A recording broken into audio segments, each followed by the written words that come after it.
전주 MBC 창사 54주년 특집 한슐랭 가이드 지역 음식의 재발견. 토크 콘서트에 오신 여러분을 환영합니다.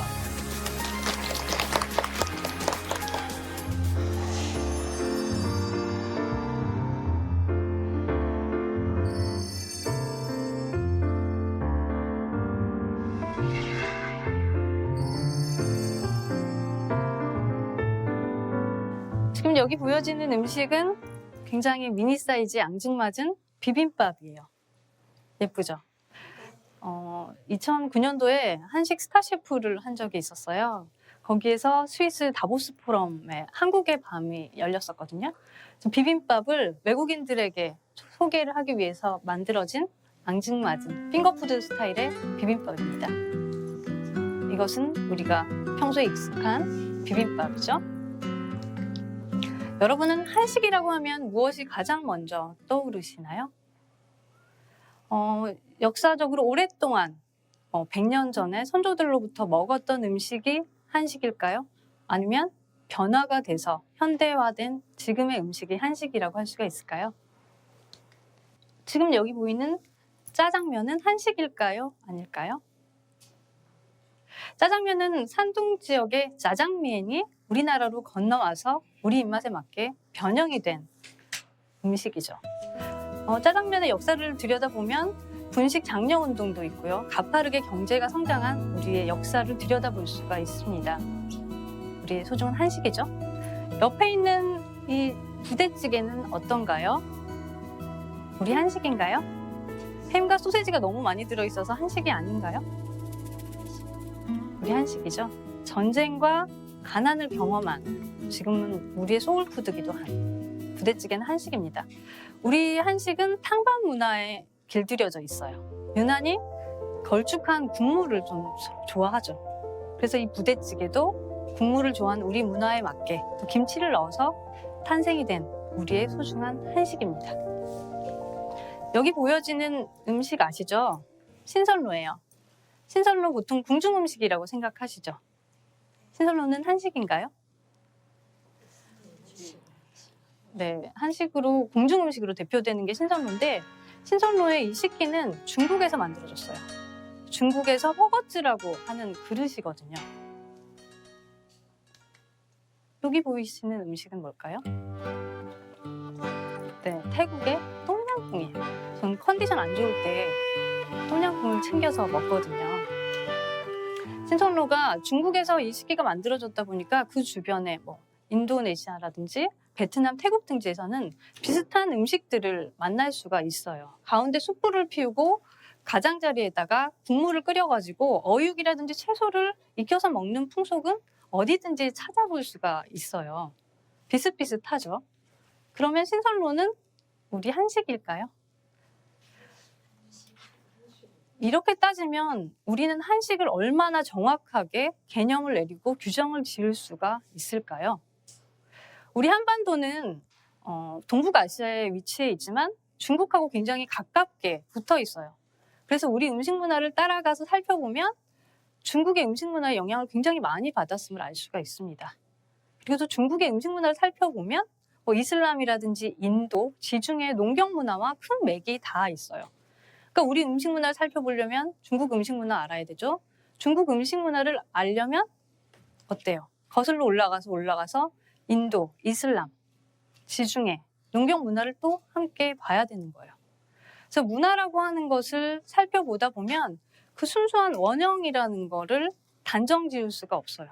정답도 없는 것이고 그렇기 때문에 우리 문화가 가장 좋고 우수하고 최고고 라고 생각하기 전에 우린 다 서로 기대고 영향받고 어우러지면서 독자적인 문화를 형성해 나가는 것이다 라고 생각을 하시면 되겠습니다.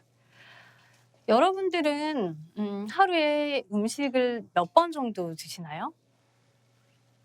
식사 3번에 간식까지 하게 되면 4번, 5번? 근데 항상 배가 고파서 드시는 건 아니시죠? 그죠? 지금은 어떻게 생각하면 습관처럼 아니면 또 맛있는 음식을 먹는 게 즐거우니까, 재밌으니까, 행복해지고 싶어서 음식을 먹는 행위는 시각적으로 즐거워요. 코도 냄새를 풍기니까 재미나죠. 그다음에 빈대떡 붙이는 소리를 들어도 귀가 즐거워요. 그리고 먹는 입이 행복합니다. 이만큼 정서적인 만족감을 함께 주는 행위이기도 하죠. 그러니까 단순히 예전처럼 그 원초적인 본능을 채우기 위해서 먹는 음식이라는 그 가치가 지금은 음식을 놓고 더불어 소통하고 나누고 그걸 통해서 서로 알아가는 문화의 한 형태가 돼서 자리 잡아가고 있는 겁니다. 우리가 음식을 함께 나누면 음식을 나누는 사람의 뒤에 있는 그 배경도 살아온 역사도 세월도 알 수가 있습니다. 민족 또한 마찬가지예요. 그 민족이 먹는 음식을 들여다보면 과거, 현재, 미래가 함께 담겨 있는 것을 알 수가 있어요. 그러면 한식의 매력은 무엇을 꼽을 수가 있을까요? 자연이 만들어낸 밥상, 우주의 기운을 담아서 음식의 맛과 색깔에 음양오행의 정성을 입힌 건강한 밥상. 근데 우리 한식만 그런 걸까요? 다른 나라 음식도 우수성을 가지고 있고 어느 정도의 조화와 균형을 다 이루면서 이롭게 발달이 되어 왔습니다. 오히려 우리가 이 풍요로운 식생활에서 주목해야 될 가치는 우리 한식이 추구하는 밥상 문화라고 생각이 되어져요. 우리의 밥상 문화는 유교 철학이 근간이 된 검소한 문화였어요. 조선시대 때부터. 상다리가 휘어지도록 가득 차리고 막 음식이 넘쳐나는 것이 미덕이라고 혹시 왜곡해서 생각하지는 않으시나요? 조선시대 선비들이 식사를 하는 무슨 민화라든지 사진들을 보면, 기록들을 보면 오히려 굉장히 검소해요. 단촐해요, 반찬 가짓수가. 독상을 받아서 이렇게 드시는데 밥의 양은 근데 되게 많거든요. 우리가 지금 한 200g 정도가 한 공기일 거예요. 근데 그때는 900g 정도니까 밥의 양이 엄청 많이 먹었다는 걸 알 수가 있어요. 우리는 다 밥심으로 산다고 하잖아요. 안부를 물어도 밥 먹었니? 진지 드셨어요? 다음에 만나면은 밥 한 번 먹자? 이런 식으로 밥을 가지고 약속을 하기도 합니다. 우리는 밥하고 국만 있으면 밥 먹잖아요. 우리 상차림에서 가장 중요한 게 밥이랑 국이에요. 거기에 반찬 한 가지만 있으면 굉장히 훌륭한 식단이 돼요. 설렁탕이라든지 전주의 우족탕, 비빔밥도 마찬가지고요. 된장찌개도 진짜 반찬 한 가지만 얹으면 영양학적으로도 굉장히 우수한 구성이 됩니다. 근데 우리가 맨날 만나는 그런 식탁이 아니라 고급 한정식에서나 제대로 된 한식을 만날 수 있다고 착각을 하고 있지는 않을까요? 또 우리가 지금 궁중음식이라고 말하는 많은 궁중음식은 사실은 궁중음식이 아닌 경우가 많습니다. 왕이 드셨던 음식도 아주 화려하고 특별한 음식이라기보다는 각 지역의 사람들이 진상을 올리잖아요. 제철 식재료를 가지고. 그걸 가지고 구성을 해서 나라의 살림이라든지 고충을 살피면서 드시는 검소한 밥상이었을 겁니다. 전주 비빔밥은 봄에는 청포묵이 올라가죠. 여름에는 향긋한 쑥갓이 올라가요. 가을에는 고추잎이나 깻잎이 올라가고요. 겨울에는 햇김이 올라가요. 반면에 진주 비빔밥은 어때요? 콩나물 대신에 숙주나물이 올라가고 육회가 올라가죠. 육회가 올라가는 거는 아마도 우시장이 발달이 되면서부터 신선한 도축장에서 고기를 공급받기 때문에 육회가 올라갈 수 있었던 거죠. 이렇게 음식이라고 하는 것은 지역에 따라서, 환경에 따라서, 계절에 따라서, 시대에 따라서 자꾸자꾸 변화되고 응용되고 다양화되는 경향을 가지고 있습니다. 우리 음식은 또 주식과 부식이 뚜렷하게 구분이 돼 있어요. 그래서 부식인 국을 양념을 하기 위해서 간장과 된장을 담가서 발효를 시켜서 먹어왔습니다. 발효는 아마도 인간에게 가장 이롭게 하는 그런 행위 중에 하나가 아닌가 싶어요. 장과 김치는 우리 한식의 근간이 되기도 하고 오랜 세월 동안 그 숙성된 그 맛이 세월과 시간을 담은 기다림의 미학이라고 할 수가 있겠죠. 또 우리는 해산물 가지고 젓갈을 만들어서 먹었잖아요. 이 제철 자연이 키운 신선한 재료를 얻고 다듬고 데치고 졸여서 함께 나누어서 먹는 거는 정성과 함께 친밀감을 나누는 정신이 한식에 서려 있습니다. 또 계절의 변화를 담아낸 제철 음식이에요. 우리는 바다가 삼면이죠. 그리고 산이 많고 계절이 뚜렷해요. 그래서 지역마다 맛있는 음식이 다 따로 있어요. 계절에 따라서 다양한 약초나 나물이 얼마나 맛있게 먹을 수 있게 그 향토 음식으로 발달이 돼서 우리의 중요한 가치로운 무형유산으로 보존이 되고 있어요. 얼마 전에도 저희 노포에서 내장산에 산채밥상을 찍으러 갔었는데 그 산에서 나오는 산나물로 어찌나 맛있게 구성지게 음식들을 하셨는지 감탄이 절로 나왔어요. 그게 우리 한식의 매력이고 또 천연 재료를 쓴 양념이라는 거 있잖아요. 또 먹는 것과 약은 하나다라고 하는 의식동원의 개념이 함께 들어있죠. 그리고 또 비빔밥 위에 예쁘게 뭐가 올라가요? 고명이 올라가죠.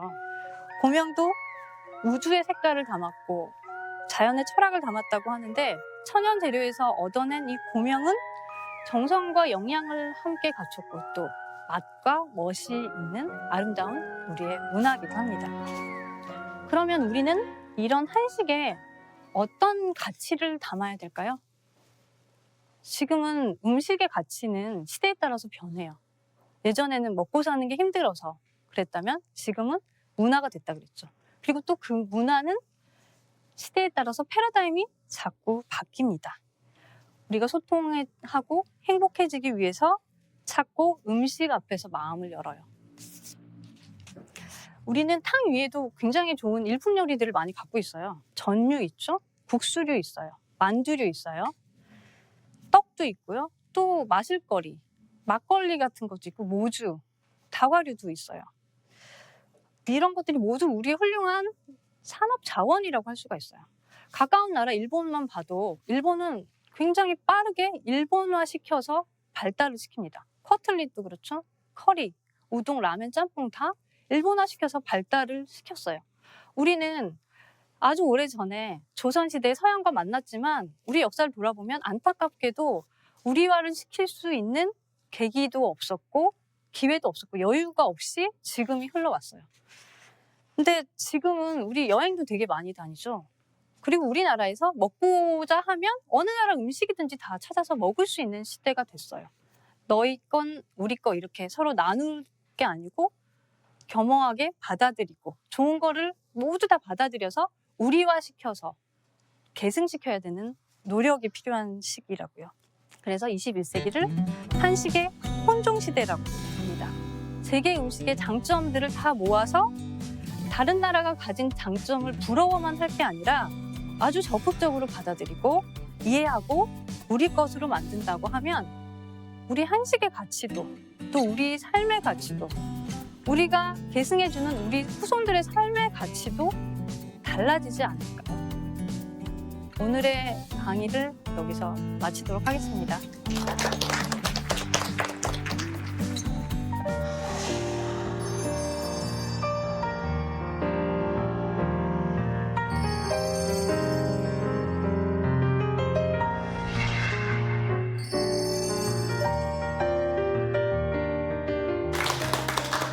네, 반갑습니다. 마칼럼니스트 박상현입니다. 저희 할슐랭 가이드 보신 분들 계시겠지만 이렇게 할슐랭 가이드 첫 번째 코너가 그 남원에 살고 계시는 할머니들 세 분을 제가 안내해가지고 이렇게 전국으로 음식 기행을 떠나고 있습니다.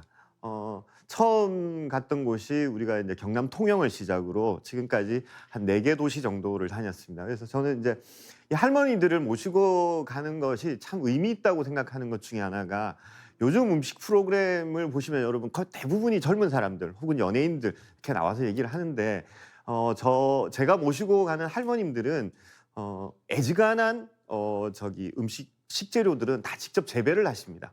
농사를 직접 지으시고 그리고 그 할머니들 스스로가 한 50년 이상 주부로 살아오셨죠. 그래서 음식에도 프로입니다. 그래서 굉장히 날카로우세요.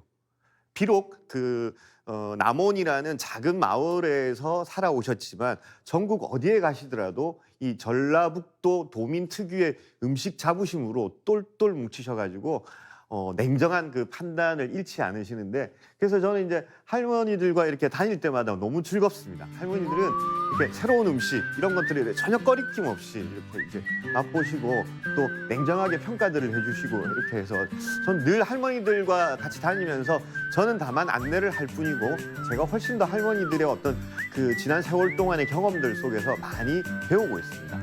그런데 이제 저는 할머니들과 이렇게 함께 하는 동안에 가장 궁금했던 것이 뭐냐면 할머니들은 낯선 것이라고 해서 싫어하시지도 않고 익숙한 것이라고 해서 마냥 좋아하지도 않으십니다.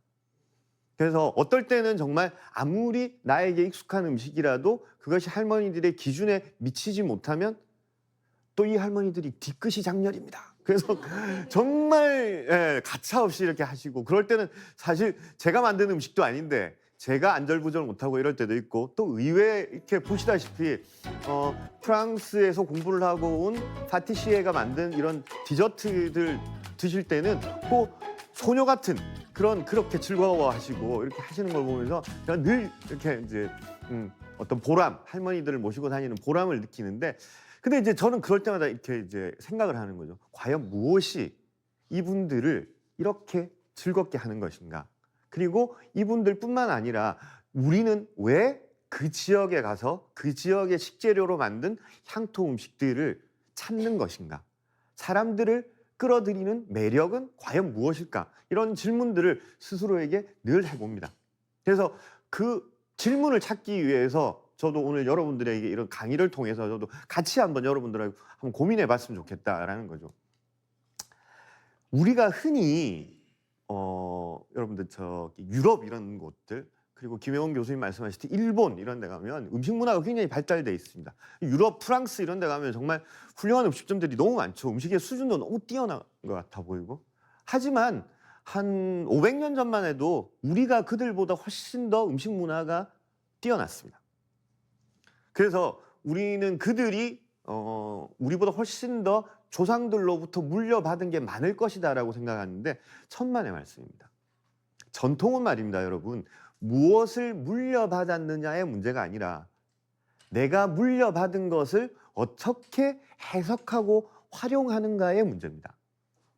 조상 탓이 아니라는 겁니다. 내 탓이라는 거죠. 그래서 우리가 가지고 있는 것은 무엇을 물려받았느냐를 고민하기보다는 내가 가지고 있는 현재 우리가 늘 먹고 있는 이 식재료를 어떻게 활용할 것인가. 결국 그것은 내 탓이라는 겁니다. 한번 예를 한번 제가 들어볼게요. 조선 중종 때 살았던 것으로 추측됩니다. 그러니까 16세기, 그러니까 1500년대에 살았다고 추측되는 황진이라는 기생이 있습니다. 기생이 우리 역사적인 인물로 남아있는 것은 매우 드문 사례죠. 그러다 보니까 이 황진이라는 기생의 삶 자체가 극적입니다. 그래서 정말 영화가 많이 만들어졌습니다. 그래서 화면을 보시면 이 화면은 1950년대에 만들어진 황진이 영화의 한 장면입니다. 옷을 잘 보십시오, 여러분. 이것은 1960년대에 김지미가 주연했던 황진이라는 영화의 한 장면입니다. 60년대입니다, 여기는. 그러고 세월이 흘러서 1980년대, 86년입니다, 정확하게. 장미가 주연을 했던 황진입니다. 그러고 한 20년쯤 지나서 2007년에 드디어 송혜교가 주연한 황진이가 등장합니다. 자, 여러분 한번 보십시오. 16세기에 살았을 것으로 추정되는 황진이가 어떤 옷을 입었는지는 우리는 지금 알 수 없습니다. 다만 현재의 우리의 어떤 문화적 역량과 상상력으로 황진이를 현재의 기준에 맞는 황진이를 그려낼 뿐이죠. 그런데 의상은 점점 화려해지고 세련되어져 가는 겁니다. 자, 바뀐 것은 황진이가 아니고 황진이가 입었을 것으로 추정되는 의상을 해석하는 우리의 역량입니다. 모든 것은 그러니까 이런 식으로 발달해 가는 겁니다. 그래서 저는 말입니다, 여러분. 조선시대에 살았던 임금님 수라상보다는 오늘을 살아가는 우리들의 밥상이 훨씬 더 중요하다는 거죠. 그래서 우리나라는 여러분 어떤 지방자치단체들마다 전통적인 그 지역의 어떤 식재료를 홍보할 때 반드시 인용하는 세 가지 사실이 있습니다. 첫 번째, 임금님께 진상했던 것이다. 두 번째, 동의보감에 이런 효능이 있다고 나와 있다. 세 번째, 정약전 선생이 썼던 자산어보에 이 생선은 이렇게 등장한다. 이걸 반드시 씁니다. 이걸 왜 쓸까요? 이걸 왜 쓰냐면 과거에 그렇게 인용되고 임금님께 바쳐졌다라는 그 단지 그 권위에 묻어가기 위해서 이걸 활용하는 겁니다. 거기서 빠지는 건 뭡니까? 바로 오늘을 살아가는 우리들의 모습이라는 거죠. 그래서 저는 임금님이 무엇을 드셨는지는 우리가 알 바가 아닙니다. 이것은 음식을 연구하는 학자들이나 음식 전문가들이 충분히 하고 있습니다. 우리는 오히려 우리가 일상적으로 먹는 이 밥상에 올라오는 식재료들, 이 식재료들은 누가 어떻게 재배를 했으며 어떤 과정을 통해서 내 밥상에 올라왔는지 그걸 궁금해하는 게 훨씬 더 우리의 삶과 맞닿아 있다는 거죠. 이것은 이 그림의 사진은 제가 남원의 할머니들 만나러 갔을 때 가덕마을 할머니들이 늘 낮 시간을 보내시는 마을 해관에서 할머니들이 점심때 드시는 밥상입니다. 네, 이게 훨씬 더 우리 생활과 가까운 거죠. 그래서 저는 여러분들이 늘 내 밥상에 혹은 내 끼니마다 올라온 이 식재료들을 궁금해하는 것, 이것으로부터 우리의 어떤 식재료의 가치를 재발견하는 것이 출발한다는 겁니다. 자, 그러면 어떻게 할 것이냐? 제가 이 포르투갈의 바칼라우라는 식재료의 오늘을 통해서 여러분께 한번 그 사례를 좀 설명해 드리고 싶은데, 바칼라우 굉장히 낯선 단어죠. 근데 그 정체를 알고 나면 굉장히 익숙한 음식입니다. 이 바칼라우라는 것은 대구를 잡아서 소금에 절였다가 이걸 건조시키는 겁니다. 소금에 푹 절여놨다가 이걸 건조시키면 아주 오래 보관할 수 있겠죠. 그래서 14세기, 15세기, 16세기 이럴 때 유럽을 먹여 살린 게 바로 이 말린 대구입니다. 이걸 포르투갈 말로는 바칼라우라고 하는 겁니다. 근데 이게 어떻게 역사의 전면에 등장하느냐? 15세기부터 포르투갈, 스페인 이런 나라들이 앞다투어서 신대륙을 발견하러 갑니다. 왜 발견하러 가겠습니까? 인도에 가면 진귀한 향신료들이 있다고 믿어서 막 갑니다. 막 가다 보니까 유럽에서 출발해가지고 인도나 여기까지 아프리카까지 닿으려면 몇 달씩 항해를 해야 되죠. 그러기 위해서는 반드시 오래 저장할 수 있는 음식이 필요했던 겁니다.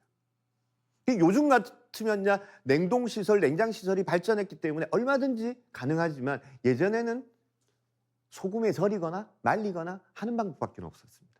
그래서 이 바칼라우라는 대구는 바로 15세기부터 시작된 대항해 시대를 열면서 전 세계사의 흐름을 바꿔놓은 음식입니다. 그리고 500년이 지난 지금까지도 포르투갈 사람들은 매우 일상적으로 즐겨 먹는 음식입니다. 그런데 포르투갈 사람들이 단지 즐겨 먹기만 하느냐? 그게 아닙니다. 포르투갈에는 이 바칼라우의 요리법이 1000가지가 넘게 있다고 합니다. 심지어 집집마다 요리하는 방식이 다르다고 합니다. 그러니 얼마나 다양한 음식들이 있겠습니까?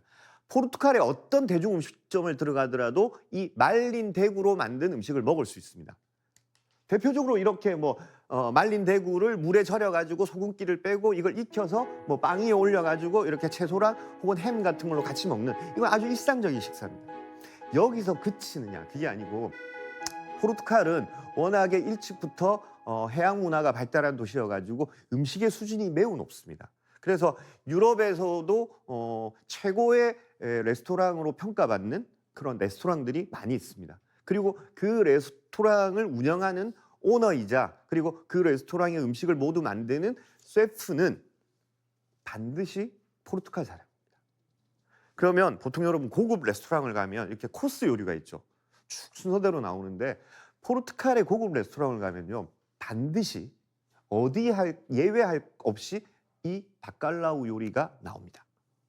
그래서 이렇게 고급스럽게 나오기도 하고 정말 다양한 창의 상상력이 결합된 이 셰프들의 요리가 만들어져요. 그러니까 지금은 1000개지만 조금 지나면 지날수록 바칼라우의 조리법은 1500개가 될 수도 있고 2000개가 될 수도 있다는 거죠. 그러니까 지난 500년 동안 그래왔듯이 앞으로의 500년 동안도 바칼라우는 영원히 포르투갈 사람들의 소울푸드가 될 것이고 전 세계 관광객들을 불러 모으는 그런 음식이 될 거라는 거죠. 결국 오늘의 바깔라우를 만든 건 누구다? 바로 사람들입니다. 그 지역을 살았던 사람들. 그래서 결국 우리 식재료의 가치를 발견하는 것은 사람의 몫입니다. 자, 포르투갈만 그런 건 아닙니다. 우리 그 할슐랭 가이드의 노포에서도 소개됐던 전라북도 임실의 육수. 햇볕에 말렸다가 저녁에는 다시 쉬게 합니다. 면을. 그래서 다시 걸어놓고 쉬었다가 이걸 반복하면서 국수에 힘이 생깁니다. 그래서 애지간히 이렇게 삶아도 잘 퍼지지 않고 먹을 때도 그 국수 특유의 힘과 탄력이 유지됩니다. 그래서 어떤 요리사가 보니까 이건 그냥 비빔국수나 잔치국수만 해서 먹을 건 아닌데 싶었습니다. 그래서 그 요리사는 이런 음식을 만들었습니다. 숙성시킨 우리 전통장에 박아놨던 계란 노른자를 드레싱으로 해가지고 이렇게 탁 성게알하고 이렇게 해가지고 만들어가지고 이 국수를 만든 이건 프랑스 음식입니다. 여러분 지금 이제 부산 그 기장군에 가면 우리 그 멸치 젓갈을 담는 멸치가 굉장히 많이 잡힙니다. 지금이 제철입니다. 어마어마하게 많이 잡힙니다. 요즘 잡히는데 우리가 보통 이 멸치를 잡으면 뭐 하냐? 액젓만 담그죠. 그냥 젓갈 담그는 거죠. 젓갈. 기껏해야 젓갈 담그. 근데 여러분 이걸 엔초비 이러면 되게 뭔가 있어 보이죠. 엔초비 해석하면 그냥 멸치입니다. 피쉬 소스 이러면 되게 그럴듯하게 들리죠. 하지만 피쉬 소스 그냥 액젓입니다. 그래서 이 멸치를 가지고 스파게티를 만들었더니 우리나라 사람뿐만 아니라 외국인들도 굉장히 좋아하는 그런 음식이 되더라는 거죠. 뿐만 아니라 어묵. 길거리에서 언제나 우리 사 먹을 수 있는 거 아닙니까? 그죠? 그리고 가장 값싼 반찬 재료입니다. 근데 이 어묵의 패러다임을 바꾸니까 어묵도 이런 근사한 공간에서 판매가 되더라는 거죠. 어묵 베이커리라는 것, 그리고 어묵을 조리해서 먹는 식재료가 아니라 바로 간식처럼 먹을 수 있는 어묵으로 패러다임을 바꾼 게 오늘의 부산의 어묵 문화입니다. 그러다 보니까 이 어묵을 줄 사기 위해서 이렇게 긴 줄이 이어지고 백화점에서도 너도 나도 모셔가려고 하는 그런 음식이 된 거죠. 그리고 우리나라 지금 남원에 가장 가까운 곳에 이 박화춘 박사님이란 분은 우리의 재래식 돼지, 그 흑돼지 있죠. 그 흑돼지와 가장 유전적으로 유사한 품종의 돼지를 수십 년의 노력 끝에 복원시켰습니다. 이 식재료는 지금 어느 정도 수준이냐면 전 세계에서 가장 비싸고 맛있는 돼지는 스페인에서 생산되는 이베리코라는 돼지입니다.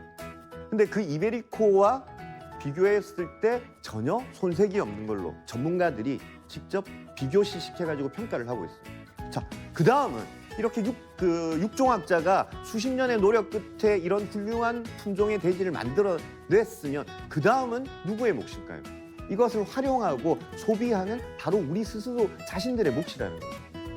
그러니까 제가 오늘 여러분께 말씀드렸던 것들 중에 그냥 다른 건 다 있으셔도 좋지만 딱 한 가지. 우리 식재료의 가치를 발견하는 것은 그 어느 누구도 아니라 바로 나 스스로가 될 수 있다라는 것만 기억해 주시면 감사하겠습니다. 감사합니다.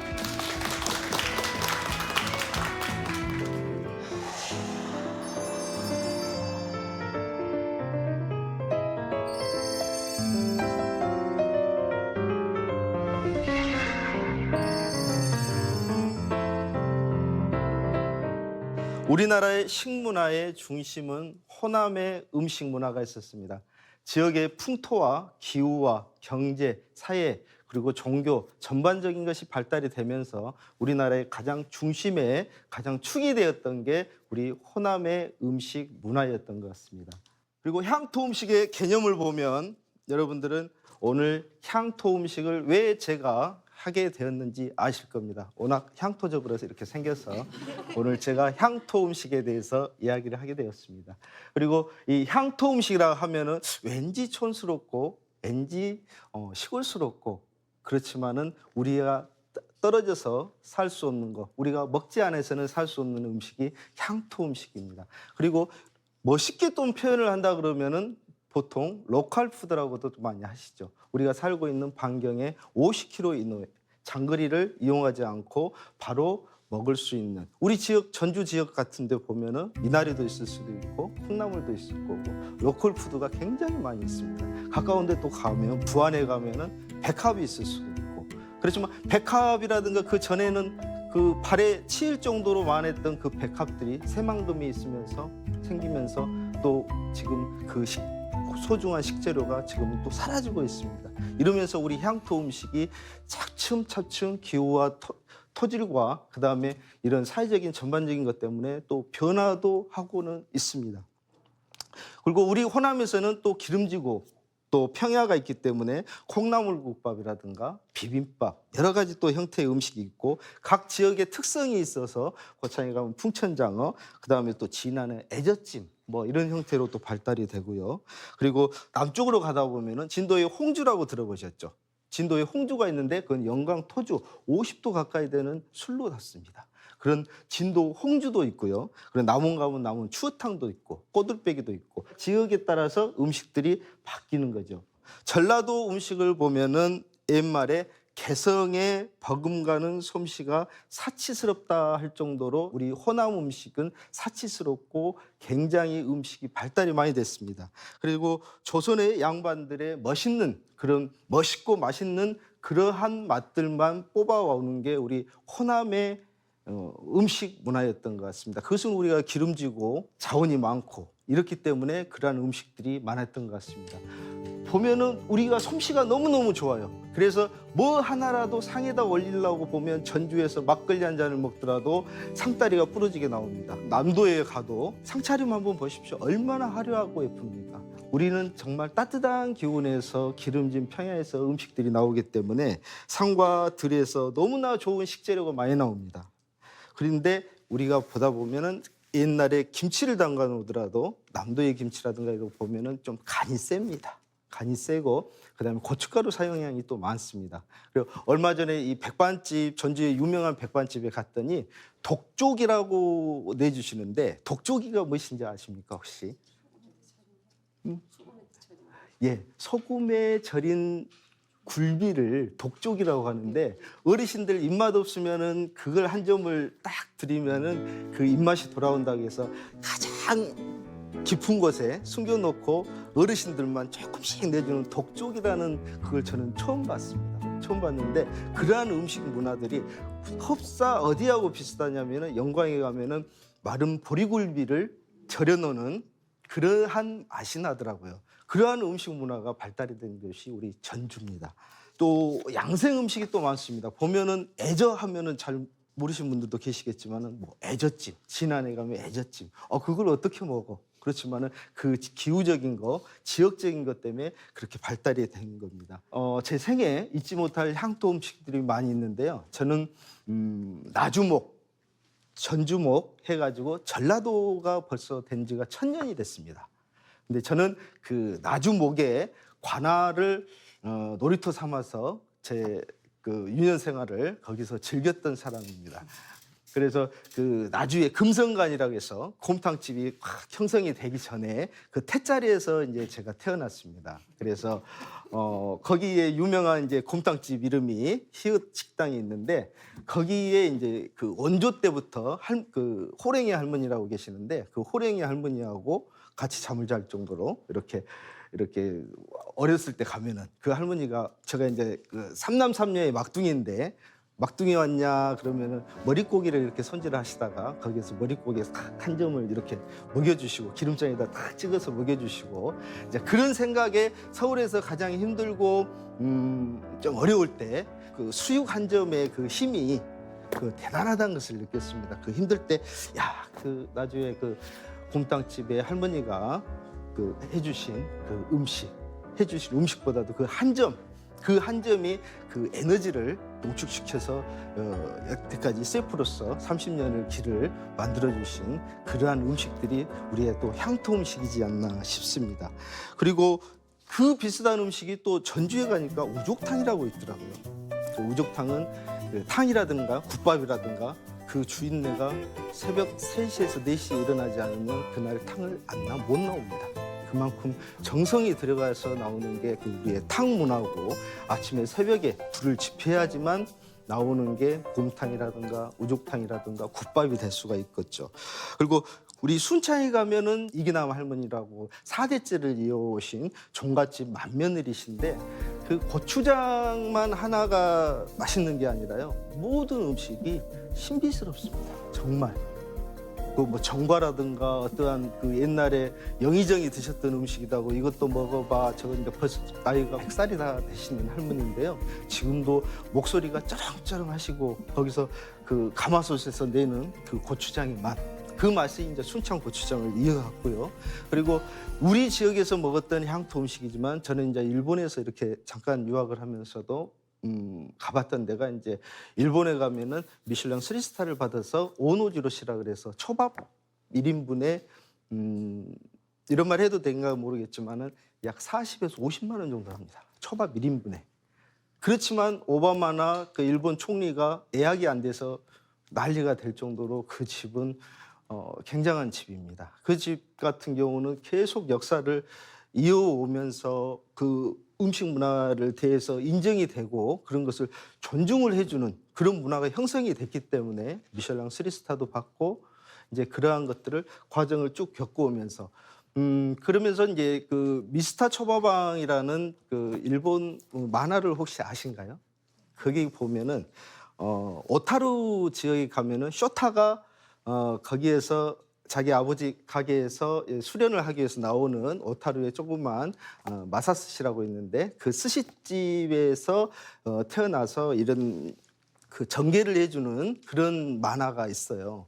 그 지역을 가기 위해서 전 세계에서 사람들이 관광 상품으로 오타루를 가서 또 운하를 보고 이런 문화를 봤어요. 그건 너무 부럽기도 하고.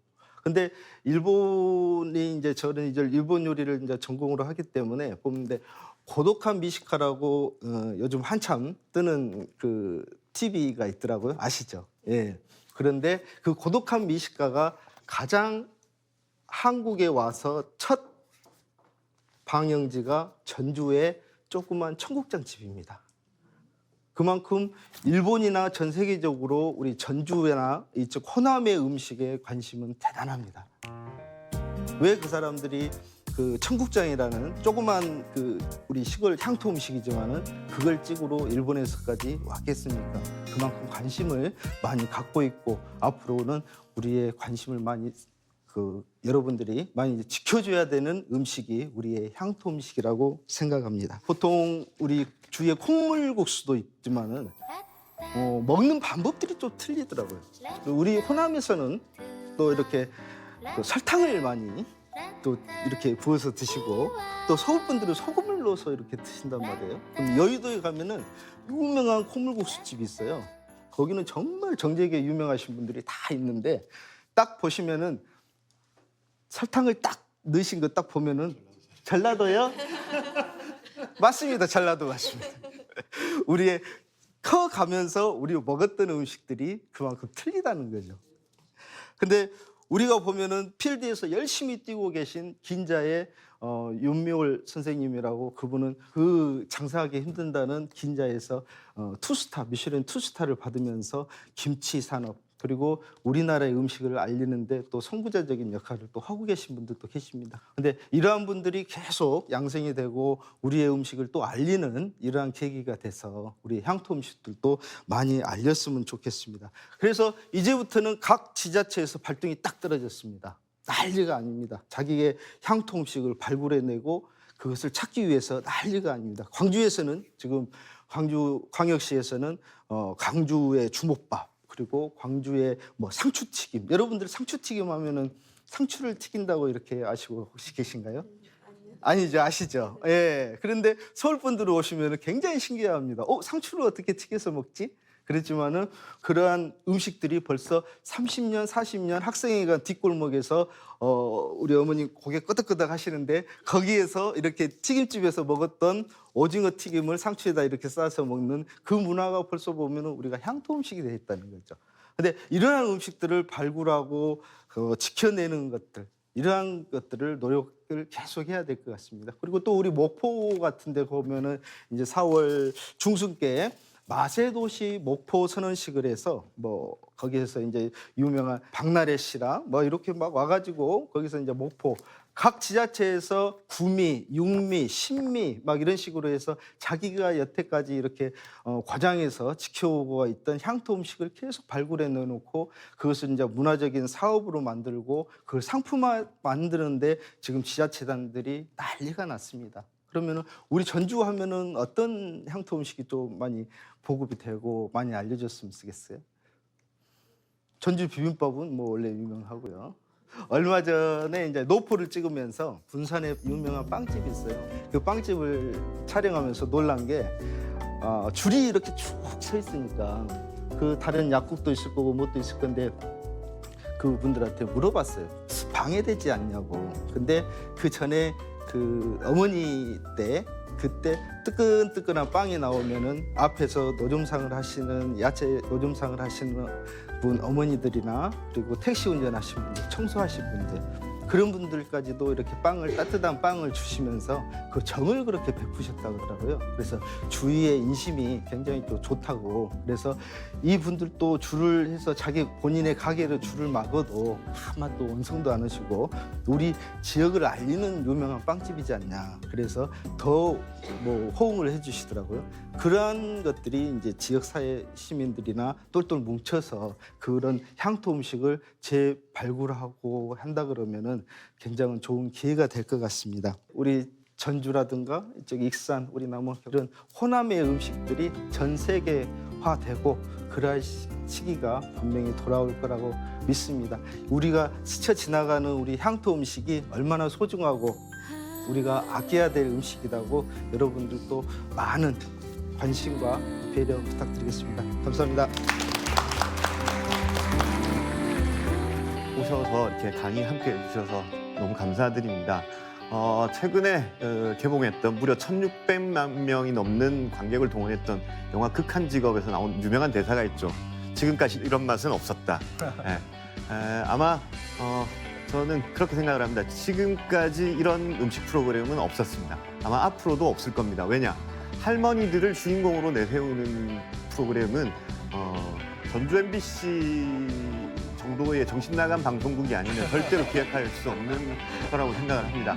그래서 할머니들을 주인공으로 내세운 이유는 잊혀져 가는 것, 어쩌면 잊어버렸을지도 모르는 것, 그리고 잊지 말아야 할 것, 이것들을 우리가 소중하게 좀 기억하고 함께 지켜나가자라는 의미로 만들어졌습니다. 그래서 앞으로 좀 많이 아껴주시고 그리고 여러분들도 우선 내 밥상부터 지켜나가셨으면 참 좋겠습니다. 긴 시간 함께 해주셔서 정말 감사합니다. 감사합니다.